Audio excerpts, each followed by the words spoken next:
Buenos días y gracias por la invitación para comparecer hoy en esta Comisión de Hacienda, pidiendo disculpas por mi atrevimiento en aceptarla, dado que no soy jurista ni experto en transparencia y buen gobierno. Es decir, lo mío es la fiscalización de cuentas, por ser interventor municipal, y de forma obligada por ello mismo me veo inmerso en la primera trinchera de combate contra la corrupción política desde esta fiscalización de ayuntamientos. Y llevo así en esta tarea de combate contra la corrupción desde los años 80 en Vizcaya, habiendo pasado por varias comunidades autónomas y habiendo alertado contra ella como profesional y como ciudadano desde, vuelvo a repetir, los años 80, en concreto aquí en Asturias, en Oviedo y en Gijón. He visitado varias veces, invitado por distintos movimientos asociativos, y tuve la suerte en el año 2007 de acompañar y hacer de introductor del profesor Alejandro Nieto, que, como supongo que le sonará, el catedrático de Derecho Administrativo, uno de los más eminentes catedráticos de Derecho Administrativo de este país, entre otras enormes cualidades suyas, expresidente del Consejo Superior de Investigaciones Científicas, que predicó aquí en Asturias en el año 2007 ya sobre la tremenda corrupción política existente. Por lo tanto, cuando todo el mundo pensaba que los principios eran muy sólidos y que luego algunos han necesitado repasar en hemerotecas. El texto presentado de Cuentas Abiertas para la Administración Pública del Principado de Asturias me parece una iniciativa positiva, ya que complementa un aspecto olvidado de la Ley de Transparencia en su artículo 8, de información económica, presupuestaria y estadística. La información bancaria de las cuentas de la Administración Pública del Principado de Asturias, que se pretende publicar en el portal de transparencia, ciertamente no estará entre las informaciones más demandadas por los ciudadanos. O sea, seguro que las informaciones de las cuentas bancarias no serán un trending topic de la información de la transparencia. Pero sí que resulta muy útil, desde mi perspectiva como auditor interno, sí que resulta muy útil para este tipo de organismos intermedios entre instituciones y la ciudadanía, como son los observatorios ciudadanos municipales o las plataformas de auditoría ciudadana de deuda, que necesitan de ese tipo de datos bancarios precisamente para cotejar, como hacemos los auditores internos, las cifras publicadas o no publicadas de ingresos y gastos. En estos momentos yo soy residente en la región de Murcia y una proposición similar se presentó en el mes de julio en la Comunidad Autónoma de la Administración Regional, pero no llegó a tramitarse por el informe desfavorable del presidente del Consejo de Transparencia de la región, José Molina, que, si bien valoró muy positivamente el espíritu y finalidad del texto, apreciaba, leo textualmente, que para que la información publicada fuese relevante podría incurrirse en una vulneración de la Ley Orgánica de Protección de Datos en el caso de perceptores de pagos por razón de su condición o situación personal. Siendo este el único ejemplo que venía en un informe de 3 hojas del presidente del Consejo de Transparencia, parece una disculpa, en mi modo de entender, trivial, dado que es de muy fácil solución ocultarlas a efectos de su publicación en el portal de la transparencia. El conjunto de mi intervención está entregada por escrito al Grupo Municipal de Podemos, está de su disposición, simplemente la resumo, por lo tanto, el que tenga interés la resumo, por lo tanto, para decir que, en cualquier caso, en mi opinión profesional, añadida en mi experiencia de combatiente, voy a decir, en la primera trinchera contra la corrupción, esta no deja de ser un parche a la Ley de Transparencia. Y yo creo que en estos momentos la corrupción política en España no está ni para parches, ni para frases bellas, ni para objetivos bien intencionados, que es lo que hace la Ley de Transparencia, sin un diagnóstico claro sobre la corrupción, a pesar de que la regeneración democrática es uno de sus objetivos, y sin medios posibles para llevar a buen puerto el otro objetivo de satisfacer el derecho a la información de los ciudadanos. Creo, y en este caso traigo a colación las palabras, también el análisis y el diagnóstico de Alejandro Nieto, en el sentido de que la Ley de Transparencia no deja de ser un adorno, un portal de la gloria de nuestro rico retablo barroco en normativa constitucional, pero que solo oculta un edificio arruinado, un edificio normativo arruinado precisamente por la partitocracia y por la corrupción política. Una vez más nos encontramos en el preámbulo y en el título preliminar de la Ley de Transparencia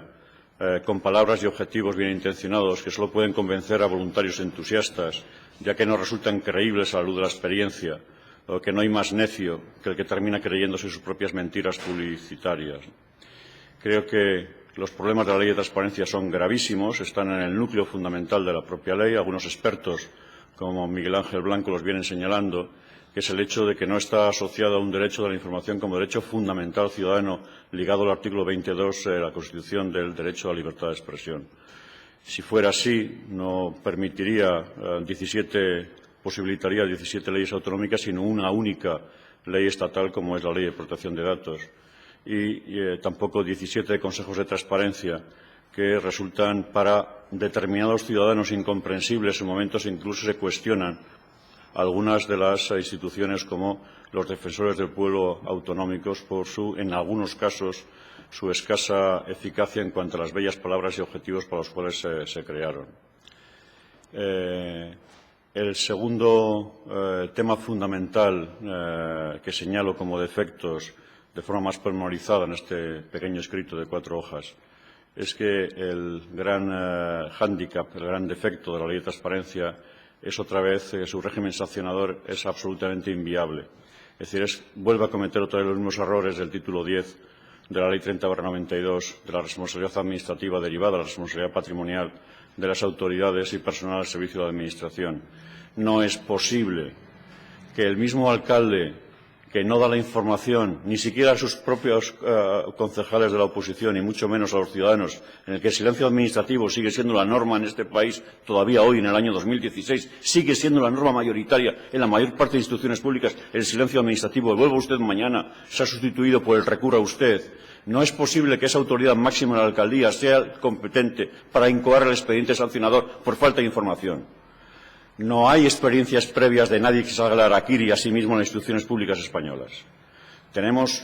Desde el año 92, tenemos una experiencia muy rica de absoluta ineficacia del título 10 en cuanto a responsabilidad administrativa derivada. No se puede volver a incurrir en los mismos errores, salvo que lo que se pretenda de antemano los mismos resultados de que no existe ningún tipo de responsabilidad, ningún tipo de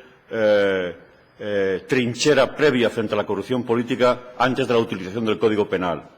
De todos es conocido y se utiliza de forma ya repetida que el Código Penal solo se debe utilizar en última instancia, que es el principio de intervención mínima del Código Penal, y sin embargo es la única barrera, la única trinchera que tenemos frente a la corrupción, porque no se utiliza la barrera de las responsabilidades administrativas y esta del régimen sancionador por muchos espacios que se creen, por mucha tipificación y por muchas infracciones que se creen, como por ejemplo la novedosa y bien intencionada de considerar como falta muy grave el aprobar gastos sin consignación presupuestaria, que es una tradición. Y conocemos los indicadores tremendos de falsificación contable, tremendos a los que ha derivado en este país, pues resulta que el que tiene la responsabilidad de incoar ese expediente es el propio alcalde, que es el que incumple precisamente de forma muy grave el gastar sin crédito presupuestario. Y así, en ejemplos que se podrían dar. No incurro, dada mis 30 años de experiencia, no incurro en el error maniqueo de decir que la única responsabilidad es por parte de la partitocracia o por parte de la clase política, sino que efectivamente esto es una cadena continuada en que siempre el de abajo se disculpa a sí mismo de su falta de civismo precisamente por la falta de referente moral del de arriba. Y así llegamos hasta el conjunto de la ciudadanía, que tampoco es un ejemplo de civismo en este país, en el que se puede demostrar a partir precisamente del comportamiento fiscal, que creo que es un indicador de civismo, de cumplimiento fiscal, de cumplimiento de las obligaciones ciudadanas en este país. Es realmente impresionante conocer las cifras de nuestro principal recurso tributario, el más equitativo, que es el IRPF, y saber que justo un 3% de españoles declaran, de los 20 millones, de los 19.800.000 que declararon el IRPF en el 2013, que son las últimas estadísticas que poseo, solo 580.000, es decir, poco más de un 3% de profesionales autónomos y asalariados declararon ganar más de 60.000 euros, cifra que es absolutamente impresentable. Por lo tanto, una de las herramientas fundamentales que los expertos empiezan a reclamar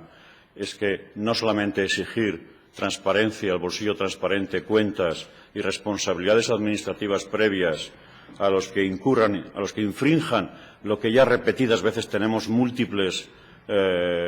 infracciones tasadas, sino que además en las distintas escalas demos ejemplo, y la información más transparente socialmente sería la de hacer públicas las declaraciones de renta de todos los españoles. Me pongo a su disposición para las preguntas que quieran. Gracias.